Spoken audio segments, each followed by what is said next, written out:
Ikawalong kabanata. Pinagaling ni Jesus ang lalaking may malubhang sakit sa balat. Nang bumaba na si Jesus mula sa bundok, sinundan siya ng napakaraming tao. Lumapit sa kanya ang isang lalaking may malubhang sakit sa balat at lumuhod sa harap niya at sinabi, "Panginoon, kung gusto niyo po, mapapagaling niyo ako upang maituring akong malinis." Hinawakan siya ni Jesus at sinabi, "Gusto ko. Luminis ka." Agad na gumaling ang kanyang sakit at luminis siya. At sinabi sa kanya ni Jesus, "Huwag mo itong sasabihin kanino man. Sa halip, pumunta ka sa pari at magpasuri. Pagkatapos maghandog ka ayon sa iniutos ni Moises bilang patunay na malinis ka na." Pinagaling ni Jesus ang utusan ng kapitan. Nang dumating si Jesus sa bayan ng Capernaum, pumunta sa kanya ang isang kapitan ng hukbong Romano at nakiusap, "Panginoon, may sakit po ang aking utusan. Nakaratay siya sa bahay at nasa matinding paghihirap." Sinabi ni Jesus, "Pupuntahan ko siya at pagagalingin." Pero sumagot ang kapitan, "Panginoon, hindi po ako karapat dapat na puntahan niyo ang tahanan ko. Sabihin niyo na lang na gumaling siya at gagaling na ang aking utusan.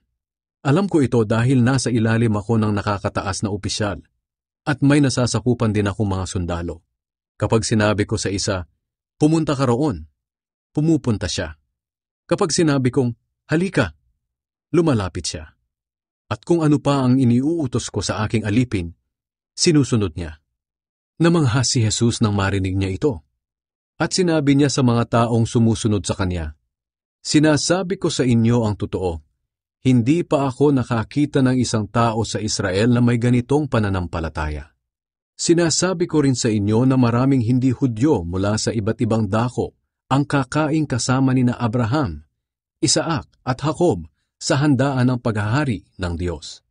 Ngunit maraming Hudyo na paghaharian sana ng Diyos ang itatapon sa matinding kadiliman sa labas. At doon ay iiyak sila at magngangalit ang kanilang mga ngipin." At sinabi ni Jesus sa kapitan, "Umuwi ka na.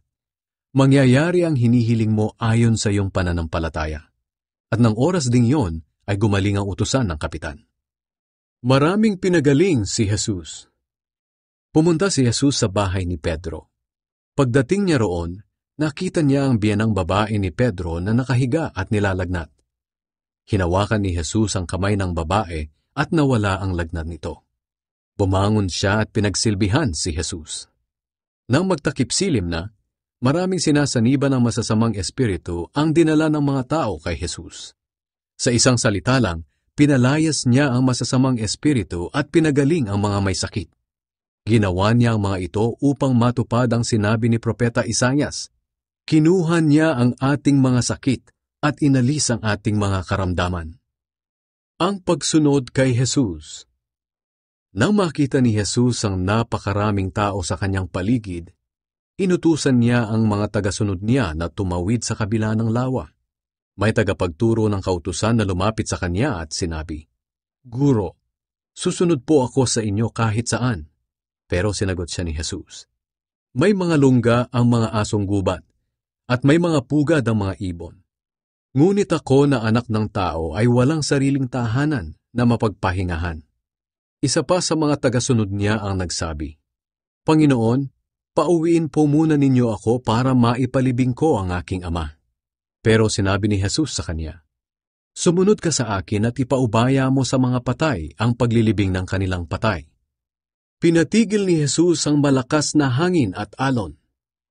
Sumakay sa bangka si Jesus at sumama ang mga tagasunod niya. At habang naglalayag sila, biglang lumakas ang hangin at halos matabunan na ng malalaking alon ang kanilang bangka. Natutulog noon si Jesus. Kaya nilapitan siya ng mga tagasunod niya at ginising, "Panginoon, iligtas niyo po kami. Malulunod na tayo." Sumagot si Jesus, "Bakit kayo natatakot? Kay liit ng inyong pananampalataya."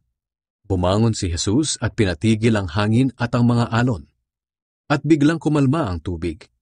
Namangha ang mga tagasunod niya at sinabi, "Anong klaseng tao ito?